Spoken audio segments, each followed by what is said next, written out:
সকলোকে নমস্কাৰ জনাই আজি পুনৰ এটি নতুন ভিডিঅ'লৈ আপোনালোক সকলোকে স্বাগতম জনাইছোঁ। আজি এই ভিডিঅ'টোত আমি পাই থকা ৰামধেনুৰ 7টা ৰঙৰ বিষয়ে ইয়াতে অসমীয়া আৰু ইংৰাজী ইয়াতে দেখুৱাবলৈ যত্ন কৰিছোঁ। আশা কৰোঁ আপোনালোকে প্ৰথমৰ পৰা শেষলৈকে ভিডিঅ'টো চাব আৰু ভিডিঅ'টো চাই কেনে পালে নিশ্চয় কমেণ্ট কৰি জনাব আৰু ভিডিঅ'টো যদি আন কাৰোবাৰ বাবে যদি প্ৰয়োজনীয় বুলি ভাবে নিশ্চয় আপোনালোকে শ্বেয়াৰ কৰি দিব। আহক এতিয়া ভিডিঅ'টো আৰম্ভ কৰোঁ। ইয়াতে প্ৰথমতে লিখা আছে চাওক ৰামধেনুৰ 7টা ৰঙৰ বিষয়ে। এতিয়া ৰামধেনুৰ 7টা ৰঙৰ প্ৰথম ৰংটো হৈছে ইয়াতে আপোনাৰ বেঙুনীয়া, ইংৰাজীত ইয়াক কোৱা হয় ভায়লেট। ইয়াৰ পিছতে আছে ঘন নীলা, ঘন নীলাটো কোৱা হয় ইংৰাজীত ইণ্ডিগো। ইয়াৰ পিছতে আছে নীলা, নীলা ৰংটোক ইংৰাজীত কোৱা হয় ব্লু। ইয়াৰ পিছতে আছে সেউজীয়া, সেউজীয়া ৰংটোক কোৱা হয় ইংৰাজীত গ্ৰীণ। ইয়াৰ পিছতে আছে হালধীয়া, হালধীয়া ৰংটোক কোৱা হয় য়েল্লো।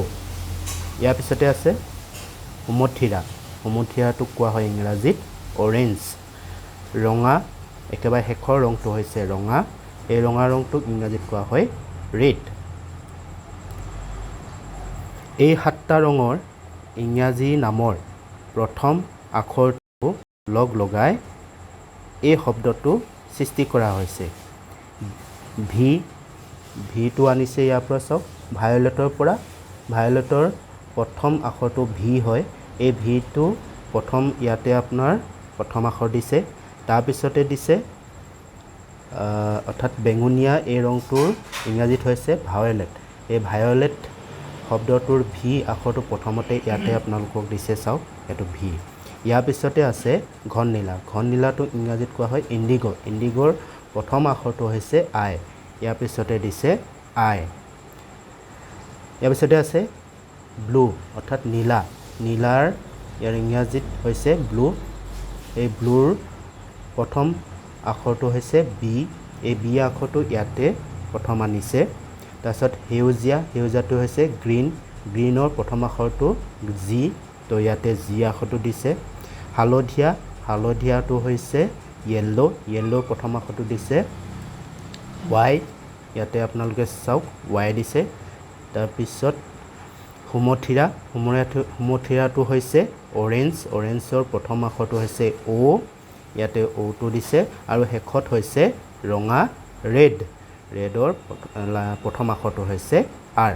তো এই গোটেই ইংৰাজী যিবিলাক প্ৰথম আখৰটো আছে, ইংৰাজী ৰংবিলাকৰ প্ৰথম আখৰটো আছে, ইয়াতে আপোনালোকক এই শব্দটো সৃষ্টি কৰিছে আৰু ইয়াক কোৱা হয় ভিবজিঅ'ৰ।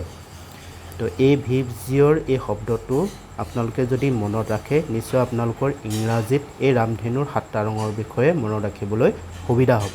তো এই ভিবজিঅ'ৰ এই শব্দটো চমুকৈ লিখা হয়। তো আপোনালোকৰ সুবিধাৰ্থে মই এই ইংৰাজী যি 7টা ৰঙৰ ইয়াতে আপোনালোকক ধুনীয়াকৈ ইংৰাজীত এই শব্দটো যি ধৰণে আপোনালোকৰ চমুকৈ লিখা হৈছে এই শব্দটো আপোনালোকক দি দিছোঁ। আপোনালোকে এই শব্দটো যদি মনত ৰাখে নিশ্চয় আপোনালোকৰ ৰামধেনু এই 7টা ৰঙৰ বিষয়ে মনত ৰাখিবলৈ সুবিধা হ'ব। তো আজি এই ভিডিঅ'টোত আপোনালোকে ইংৰাজী 7টা ৰঙৰ বিষয়ে অসমীয়া আৰু ইংৰাজীত দুইটা বিষয়তে পালে। আশা কৰোঁ আপোনালোকে ভিডিঅ'টো চাই নিশ্চয় কেনে পালে কমেণ্ট কৰি জনাবলৈ নাপাহৰিব আৰু ভিডিঅ'টো যদি আপোনালোকৰ আন কাৰোবাৰ বাবে যদি প্ৰয়োজনীয় বুলি ভাবে নিশ্চয় আপোনালোকে শ্বেয়াৰ কৰি দিব। আজিলৈ এই ভিডিঅ'টো ইমানেই। পুনৰ এটি নতুন ভিডিঅ'ত আপোনালোকক লগ পোৱাৰ প্ৰতিশ্ৰুতিৰে আজিলৈ আহিছোঁ। নমস্কাৰ।